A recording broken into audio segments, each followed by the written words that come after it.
I was a member of the committee for 5 years, up until about 2 or 3 years ago. They have a complicated job. The NCAA does not say to a sport like men's lacrosse, go ahead and do whatever you want to do. With Notre Dame and Denver qualified for the field, it really kind of limits what else you can do in terms of transportation. So the committee's got a lot of things that they have to look at. I think that they did a good job putting this bracket together. We're just, like I say, you just got to play the hand that you were dealt.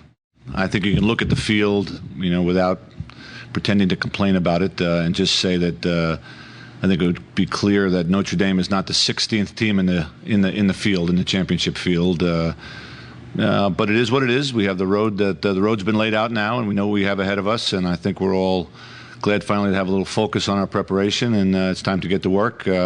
We've certainly got a formidable opponent in Notre Dame. We'll have our hands full, but I think we've understood that we're going to have to play well, and we're going to have to do that right away. For me, it's very satisfying when I can go on the field every day, and you feel like, geez, guys are getting the message a little bit, So with this group here, there's very much that is a part of our day-to-day activity. I can look to the seniors, I can say it once. I know it's going to get done at full speed. That's the kind of example you give to the younger players. It gives you something to build on.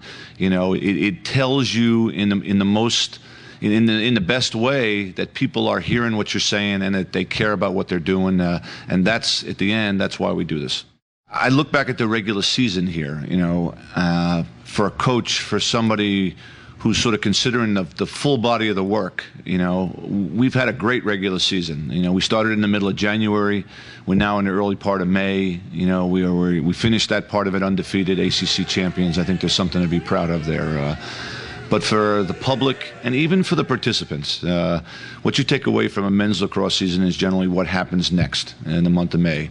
And I have a team with enough experience and enough maturity to fully appreciate that. And so I think we've all been anxious to get to this time of the year. And so that's why I say no matter who the opponent is or what our situation is, I think we're going to be excited to play, and hopefully we'll be able to bring the same kind of effort along. I think this is a really special group.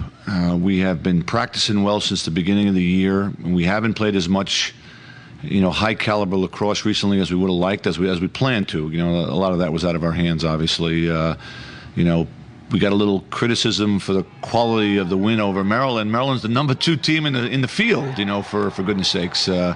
We beat them by 6 goals. So we want to be playing our best lacrosse.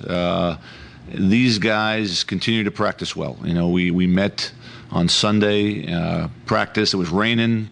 We had a great practice, a lot of energy, a lot of enthusiasm. So it's a group that we have some confidence in, and I think that we are anxious to get going in this tournament. I think we fully understand, that you gotta win to keep playing. But I think that we're anxious to get to this level of play. I coached for a long time at Brown University. We got into the NCAA tournament a number of times. We were always the number 8 seed. In a field that was only 8 teams. And to be honest, we never really had a chance to beat the number 1 seed in the first round. That wasn't realistic. I would tell you that there are a lot more teams that can win here. People talk about parity in lacrosse, and I'm not sure we've seen that yet at the end of the season. At the end of the day, in recent years, it's been the same teams that have kind of gotten back to that Final Four setting. But I think that's about to change.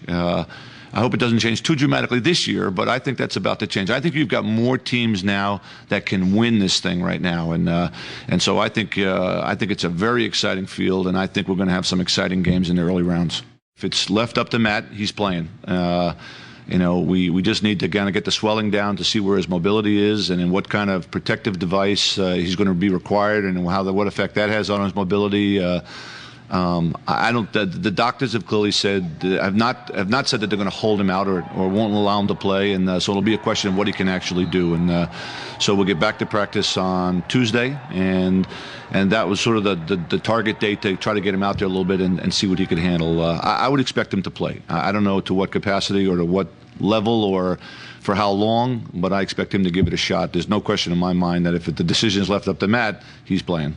We did start something this year that we called The Last Word. It was an idea of mine that we have 11 seniors. We had 11 playing weeks in the season. Every Thursday, one of the seniors in alphabetical order gets the last word. After we're done preparing and I'm done speaking, he gets the last word on the practice field.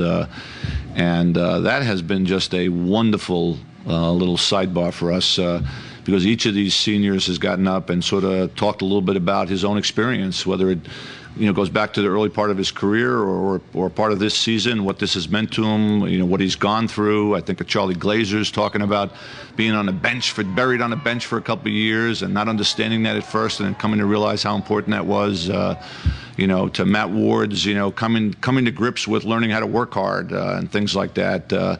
So I hear the seniors talking about it. But mostly for me, I'm busy. I got things going on. Mostly what I'm looking at is really how's my team performing? What kind of effort are we getting? What kind of leadership are we getting? And on each of those levels, it has been way beyond my expectations. We've really gotten terrific leadership, and that is a product of all of your experiences. I've told people, that for these seniors, 2004, when we had a losing record, is an important part of who we are right now. I don't think there's any question about that. And so you want to go back and change that, then you have to know that might have an effect on where you are right this minute. And so it's just been part of the whole experience. And like I say, it's nice in athletics.